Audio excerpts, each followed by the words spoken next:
Dengan saya Arifatul Al-Amalia, kelas Islamic Center mahasiswi Al-Fatih Institute.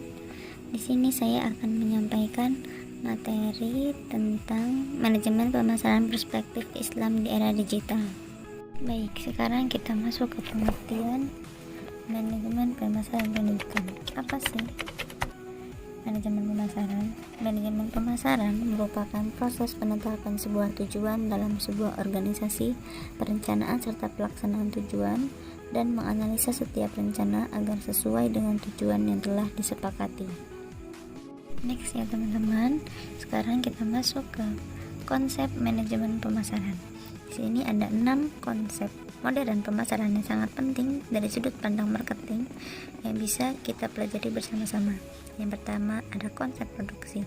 Konsep produksi bisnis ini biasanya menggunakan konsep produksi yang terlalu umum, karena menurut konsep ini konsumen harus membeli produk yang telah diproduksi perusahaan dan sudah dijual di pasar. Dan yang kedua yaitu konsep produk. Di konsep produk ini, sesuai dengan nama konsep ini, perusahaan akan memberikan arti penting pada fitur atau kualitas produk. Perusahaan memikirkan bisnis jangka panjang dengan membuat produk yang hanya cocok dengan standar kualitas terbaik yang akan diberikan kepada konsumen. Yang ketiga yaitu konsep penjualan. Konsep penjualan ini tidak cukup bagi produsen untuk membuat barang dan menunggu pelanggan untuk membeli. Jadi konsep ini sangat penting untuk memberitahu konsumen bahwa produk sudah dipasarkan melalui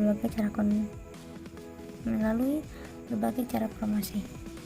Yang keempat yaitu ada konsep pemasaran, di mana pembeli adalah raja dan sangatlah penting bagi seorang produsen untuk menghasilkan produk yang diinginkan oleh konsumen. Seperti itu.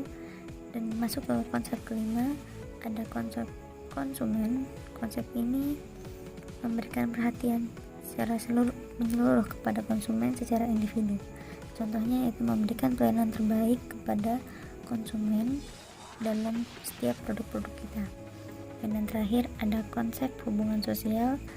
Konsep hubungan sosial ini berarti perusahaan tidak hanya bekerja untuk konsumen, tapi juga untuk masyarakat. Jadi perusahaan itu harus menyeimbangkan antara keuntungan perusahaan, keinginan konsumen, dan kesejahteraan masyarakat.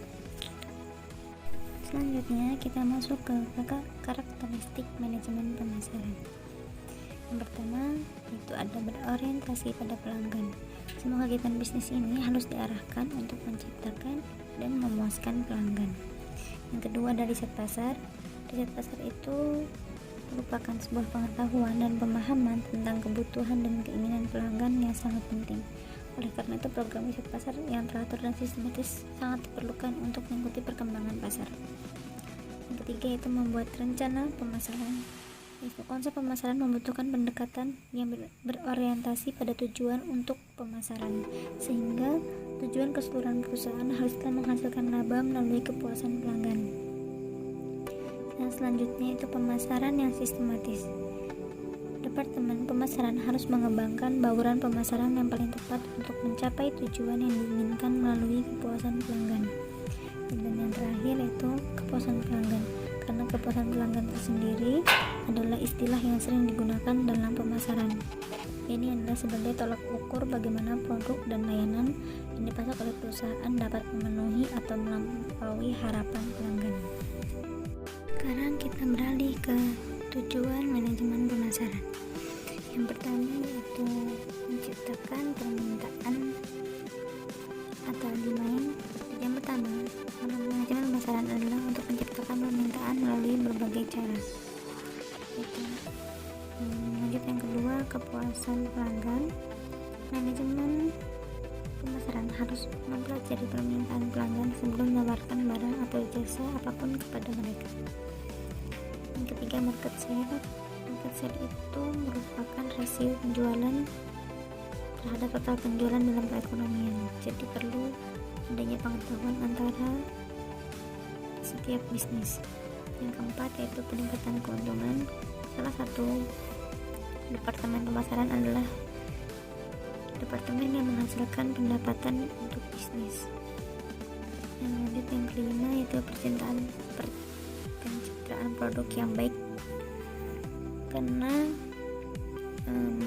untuk membangun citra produk yang baik di mata publik adalah tujuan manajemen pemasaran.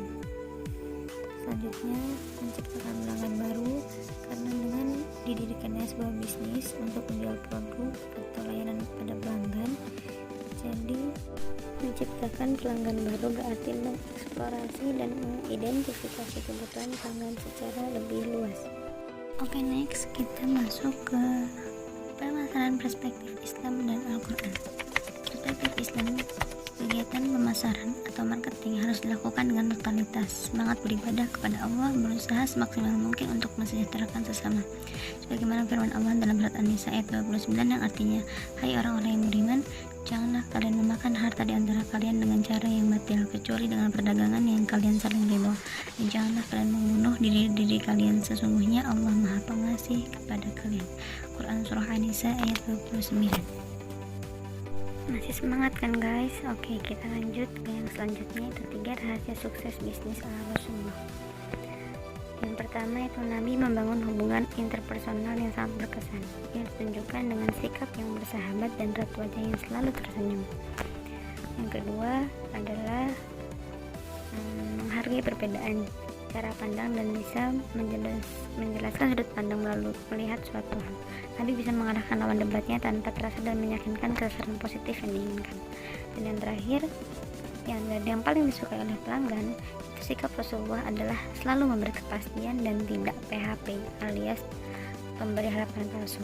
Nabi memperhatikan sikap menghargai waktu dan tak mudah mengobral janji.